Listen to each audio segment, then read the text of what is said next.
আসসালামু আলাইকুম। কেমন আছেন সবাই?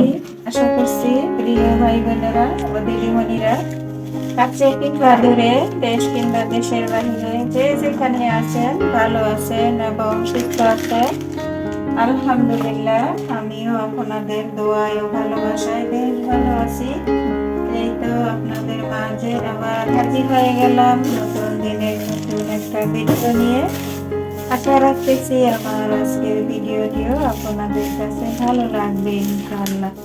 তো আমার সাথে থাকুন আর দেখতে থাকুন। এই তো সবাই আগে ক্লিনের কাজগুলো শুরু করে দিয়েছি।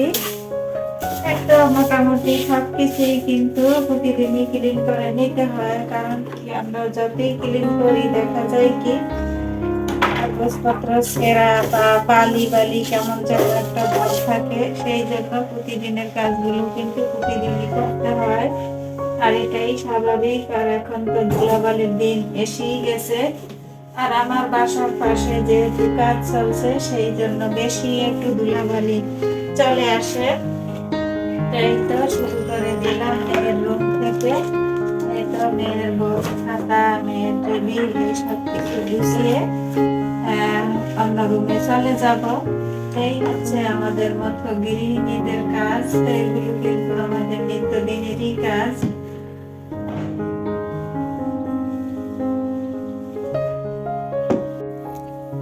এই তো সবকিছু ক্লিন করে নিয়েছি, এখন এই তো পুরো ঘরটা ঝাড়ু দিয়ে নিতেছি। তো আমার আপুরা, ভাইয়ারা, দিদিমণিরা যে যেখানে বসে আমার এই ভিডিওটি দেখছেন, তো প্লিজ দেখার শুরুতে একটা লাইক দিয়ে দিবেন। সবাই সবাইকে একটু সাপোর্ট করবেন, তাহলে আমরা সবাই এগিয়ে যাব ইনশাআল্লাহ।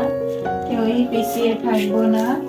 আর এই তো আপনাদের সাথে কথা বলতে বলতে আমি ঘরটা ঝাড়ু দিয়ে নিতেছি।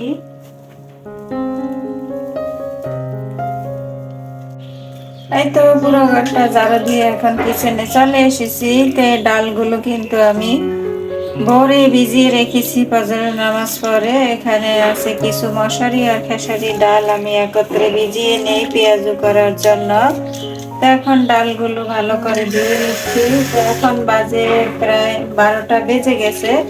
তো এইগুলো আমি ব্লেন্ড করে তারপরে আল্লাহর রহমতে গা গোসল ধুয়ে জোহরের নামাজ আদায় করে তারপরে ইফতারির আয়োজন করব বা সাহারির জন্য রান্না বান্না করবো আর কি। তো এই যে হাতের টুকটাক কাজগুলো গুছিয়ে রেখে যাই, এতে করে ইফতারির সময় খুবই কম সময় লাগে, ঝটফট করে সবকিছু রান্না বান্না বা ইফতারি তৈরি করা হয়ে যায়। আর দেখা যায় কি এগুলা যদি ইফতারির টাইমে করতে যাই তাহলে অনেকটা সময় লেগে যায়।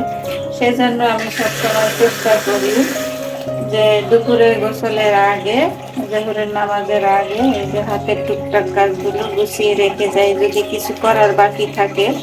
আর তা না হলে তো কোনো কথাই নেই। তো আজকে কিন্তু আমার পেঁয়াজের ডাল শেষ হয়ে গেছে, তো সেই জন্য এই তো এইখানে 2-3 দিন চলে যাবে এগুলো ব্লেন্ড করলে। তো আবার 2-3 দিন পরে করলে হয়ে যাবে। তো এইভাবে আসলে আমরা 2-3 দিনের কাজগুলো একত্রে একই সময়ের মধ্যে গুছিয়ে রাখলে একটু আমাদের সময়টা বাঁচে, আর কাজেরও একটু শর্টকাট সময় হয়ে যায়। তো সেই জন্যই আর কি। এই তো আমি ডালগুলো ভালো করে ক্লিন করে দিয়ে নিলাম। এখন আপ ক্যামেরায় আমি এগুলো ব্লেন্ড করে নেব। তো আপ ক্যামেরায় ডালগুলো ব্লেন্ড করে নিয়েছি। আর আজকে কি রান্না করব ভেবেই পাচ্ছি না। যাই রান্না করি খাওয়া যায় না। আল্লাহর রহমতের মাসে এতই বরকত। তো মেয়ে বললো আম্মু আজকে টমেটো দিয়ে আলু আর চিংড়ি দিয়ে ভাজা ভাজা করো বা ঝোল করো, যেটাই করো।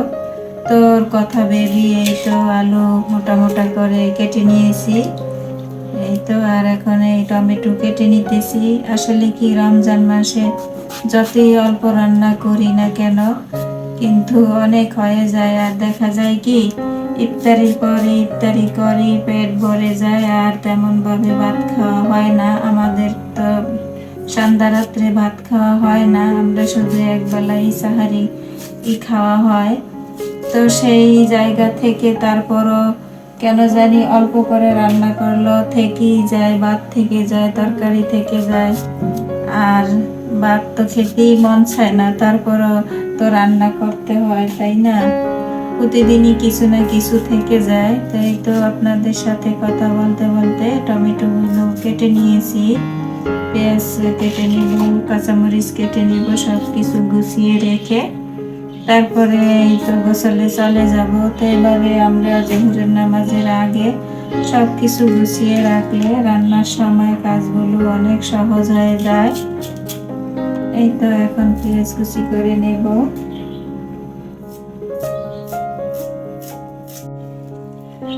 আজকে জোহরের নামাজ পড়ে একটু ঘুমিয়েছিলাম, যার জন্য একেবারে দেরি হয়ে গেছে বলতে 3টা বেজে গেছে। ঘুম থেকে উঠে দেখি 3টা অলরেডি বেজে গেছে। তাড়াহুড়োর পরে রান্না রেখে আগে এই যে ইফতারি আইটেমগুলো তৈরি করে নিলাম। পেঁয়াজও ভেজে নিয়েছি, আলুর চপ ভেজে নিয়েছি, বুট করেছি। এখন তাড়াহুড়া করে আপনাদের ভাইয়ার জন্য আগে তো ইফতারিগুলো পাঠিয়ে দিব। আর এখানে একেবারে চিড়া ভিজিয়ে রেখেছি, চিড়ার শরবত আর টেঙার শরবত করে তার জন্য পাঠিয়ে দেব। আসলে কি দিন বড় হোক আর ছোট হোক, আমরা যদি দেখা যায় একটু অলসতা করি তাহলে আর দিনের সাথে পেরে ওঠা যায় না, এটা তো আমার কাছে মনে হয়। তো তার ইফতারিগুলো কিন্তু আসরের নামাজের পরপরই পৌঁছে দিতে হয়, যেহেতু সে অফিসে থাকে, আবার ছেলে দিয়ে আসতে আবার বাসায় সেই ইফতারিতে জয়েন দিতে হয়। তো সেই জন্য তার ইফতারিগুলো চেষ্টা করি সবসময় আসরের নামাজের পরপরই পাঠিয়ে দেওয়ার জন্য। এখন আসরের নামাজ আজান দিয়ে দেবে, অলরেডি সময় হয়ে গেছে। তো আমি তার জন্য এক মগটা গুলিয়ে নিচ্ছি ঠান্ডা পানি দিয়ে, এখন বোতলে ভরে দিয়ে দেব। আপনাদের ভাইয়ার ইফতারিগুলো অলরেডি গুছিয়ে পাঠিয়ে দিয়েছি। আর এই যে দেখুন, এটা তো সবারই হয়, তো মাশাআল্লাহ আমার তেমন বেশি একটা হয় না, একা হাতের কাজ, কিন্তু একটু দেরি হলেও কাজগুলো খুব সুন্দরভাবে সম্পূর্ণ হয়। তো 2টা বাটি আর 2টা চামচ, একটা জাজরি, এগুলো আমি এখন ক্লিন করে তারপরে আসরের নামাজ আদায় করতে যাব।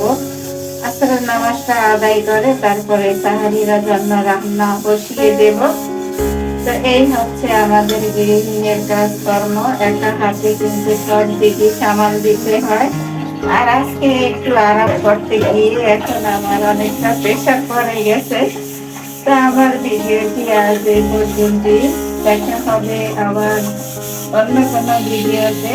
সবাই ভালো থাকবেন, সুস্থ থাকবেন, নিরাপদে থাকবেন, সবাই সবার জন্য দোয়া করবেন। আল্লাহ হাফেজ, আসসালামু আলাইকুম।